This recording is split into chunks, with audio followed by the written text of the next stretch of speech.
终于对上你们了呢，这下可以给星儿师妹报仇。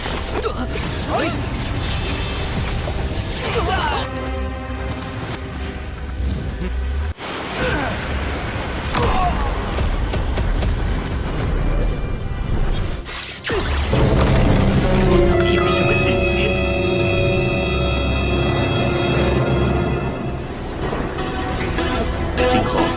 Halo kaum rebahan lovers, kembali lagi bersama Mamang. Kita bahas film donghua terbaru Hidden City Leader. Yo, siapkan kopi, duduk di kursi, matikan TV, atur situasi duduk dengan rapi, karena itu tandanya kita akan masuk ke cerita inti.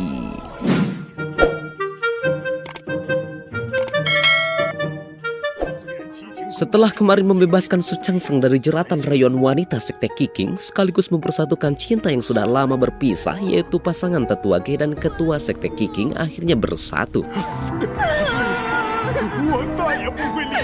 Kini sekte abadi dihadapkan dengan kompetisi antar kelompok. Di mana di sana sekte Immortal melaju ke babak final menghadapi kelompok sekte kuat sekaligus kandidat juara, yaitu sekte Wujid Dao. Di aula terbuka Tianyuan, kita lihat bahwa barisan sekte abadi telah bersiap-siap akan melawan sekte Wuji. Di sana terlihat Haitian merasa puas akan kesempatan kali ini karena bisa membalaskan dendam dari murid bontotnya Beichen, yaitu Xian'er. Namun respon yang cukup tenang dan percaya diri serta agak sedikit sombong, bahwasanya mereka sekte Wuji mengatakan bahwa jangankan mau balas dendam, ranah sekte abadi saja jauh di bawah dari barisan para sekte Wuji, sambil membusungkan dada seakan-akan mereka lebih di atas dari segalanya ketimbang para murid sekte abadi. Bahkan mereka sekte Wuji kembali mengungkit masa lalu dari Xian'er yang katanya telah mengkhianati gurunya dan menghancurkan leluhurnya, alias bahwa dulu Xian'er adalah murid sekte Wuji dan leluhur yang dimaksud adalah adanya pembantaian sekte Raja Hantu.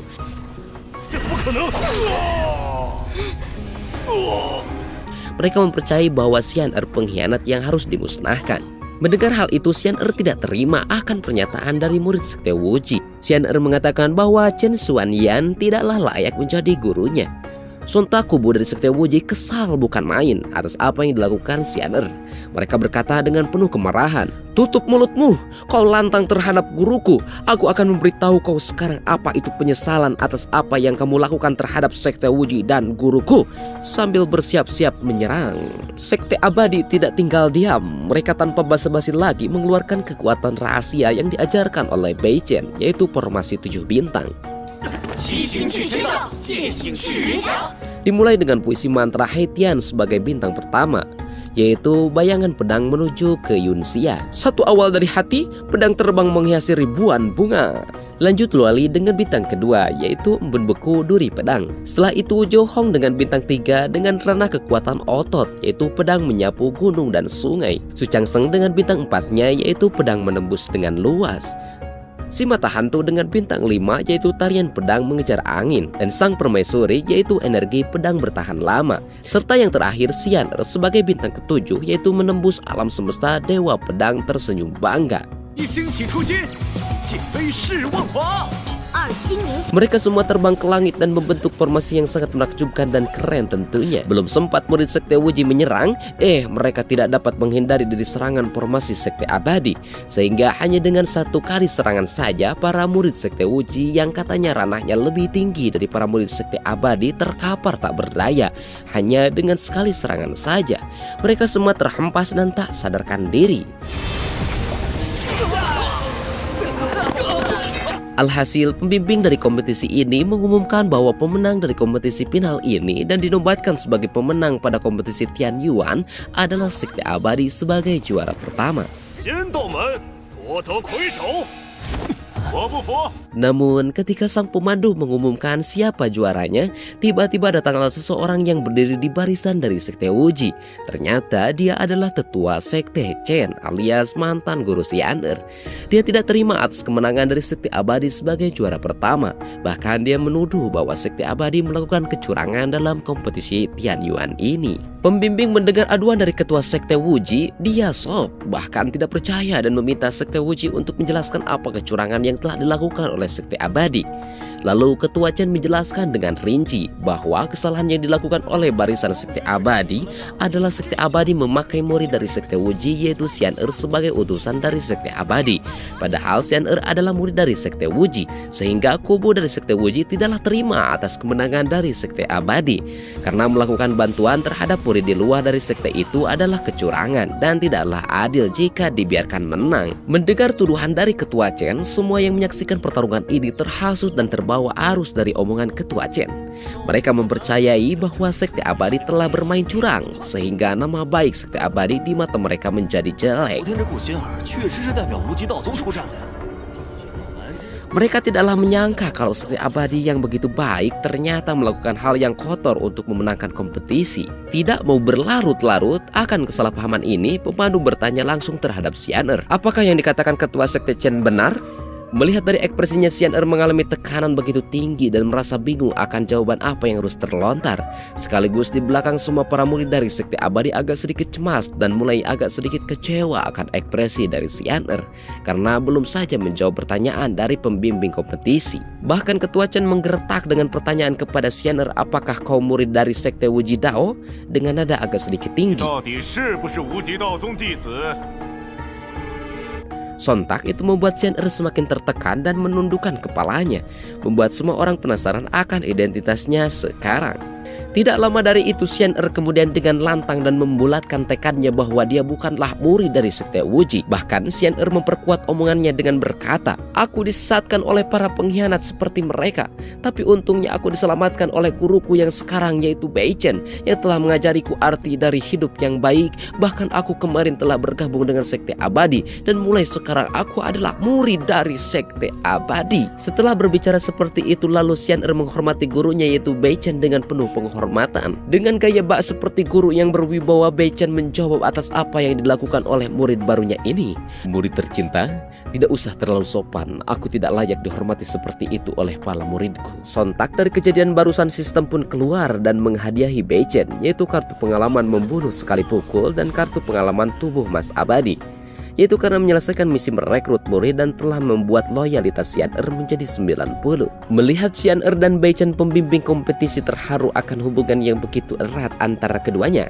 Lalu pembimbing bertanya lagi kepada tetua Chen, "Chen, apa lagi yang ingin kau katakan? Mencoreng nama baik orang lain? Berhati-hatilah jika nanti ada yang menggugatmu." Semua orang yang melihat kejadian barusan kembali mempercayai bahkan memuji dari Sekte Abadi dikarenakan mereka hanya dipitnah dan dituduh oleh Sekte Wuji, sehingga nama baik Sekte Abadi kembali utuh di mata para penonton yang menyaksikan pertandingan itu. Dan sebaliknya, mereka yang menyaksikan pertandingan final ini sangatlah terheran-heran atas apa yang dilakukan oleh Sekte Wuji, karena Sekte Wuji berani-beraninya memfitnah Sekte Abadi. Jelas-jelas mereka kalah hanya dengan satu serangan saja. Alhasil nama baik Sekte Wuji tercoreng. Melihat semua orang menyudutkan tetua Chen, bahkan namanya sudah tercoreng karena telah memfitnah Sekte Abadi melakukan kecurangan, dia marah terhadap mantan muridnya yaitu Xian Er. Bahkan dia berniat buruk terhadap Xian Er, yaitu akan membunuhnya. Ketua Chen pun mengeluarkan kekuatannya untuk segera menyerang Xian Er. Namun Bei Chen tidaklah tinggal diam.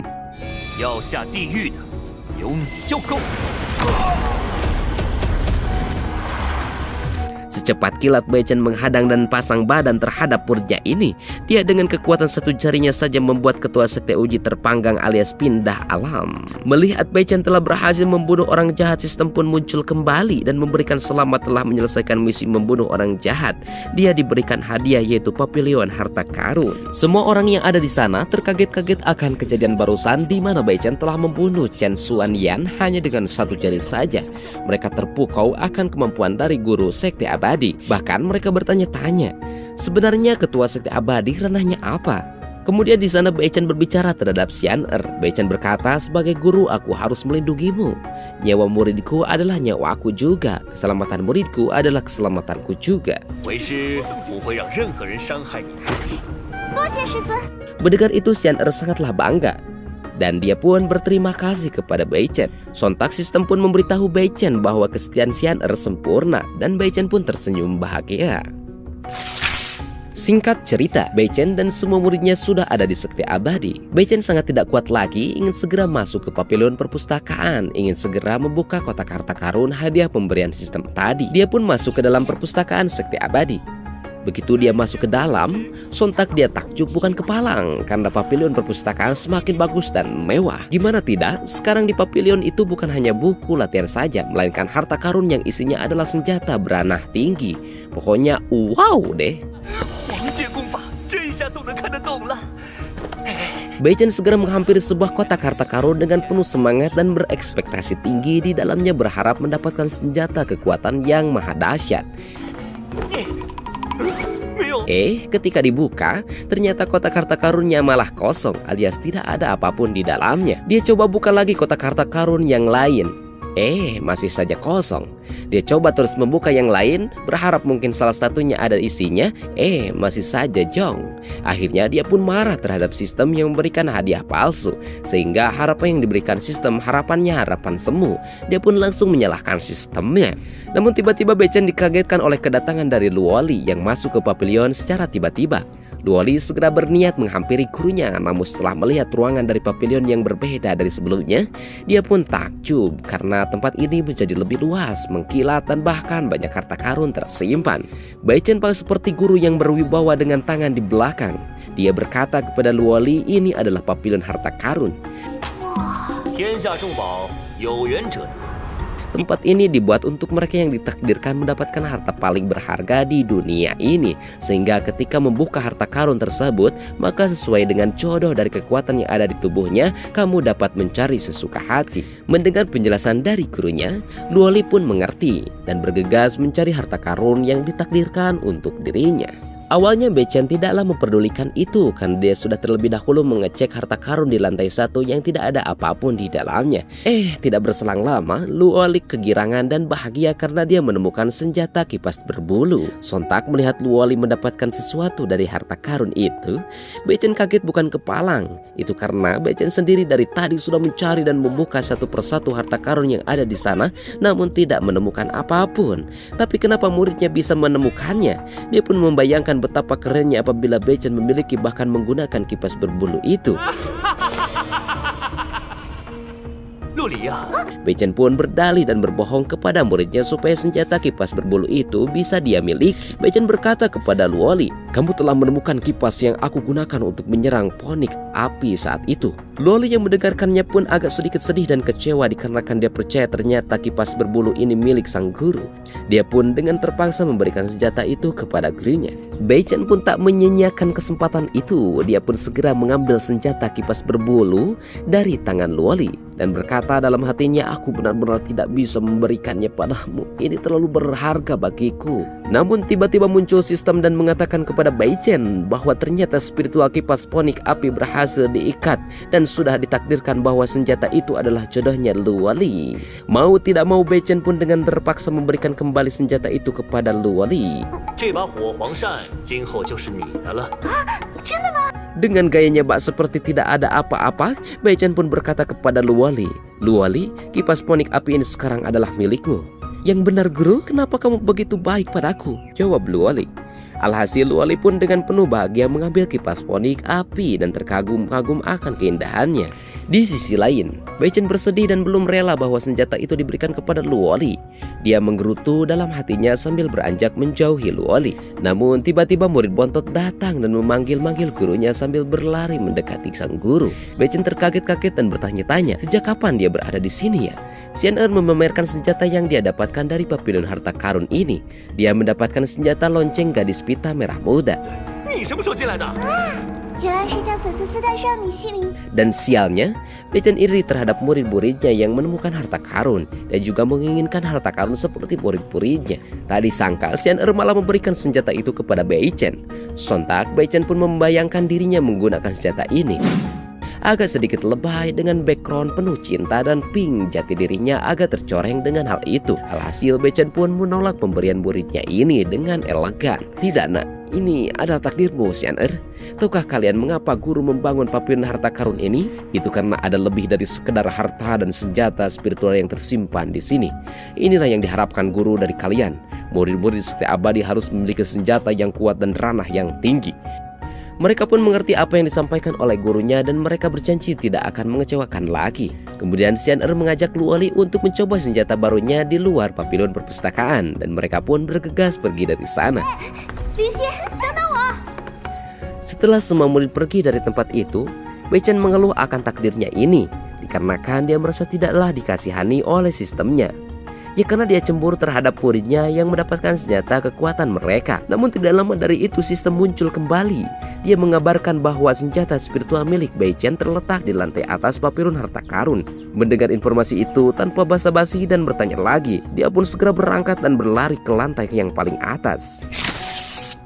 Scene berpindah keluar pavilion harta karun, di mana di sana sudah bersiap-siap Luoli dan Xian'er untuk segera mencoba senjata barunya itu.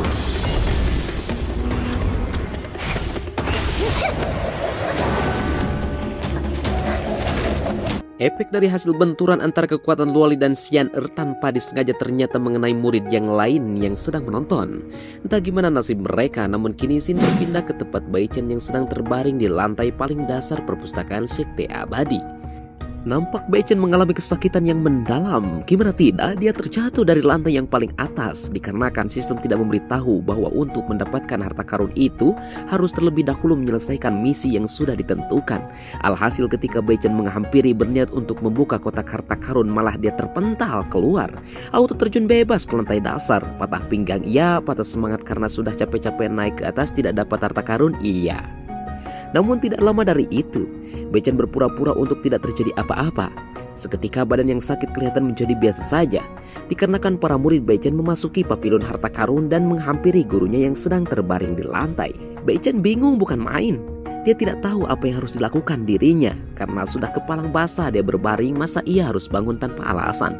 Sedangkan dia adalah seorang guru, masa iya seorang guru harus terjatuh dari lantai? Apa kata muridnya? Untungnya si Haitian menyelamatkan sang guru dari situasi yang membingungkan ini. Dia menyangka bahwa sang guru tergeletak di lantai 1 itu karena sang guru telah meninggalkan jasadnya dan rohnya sedang keluar.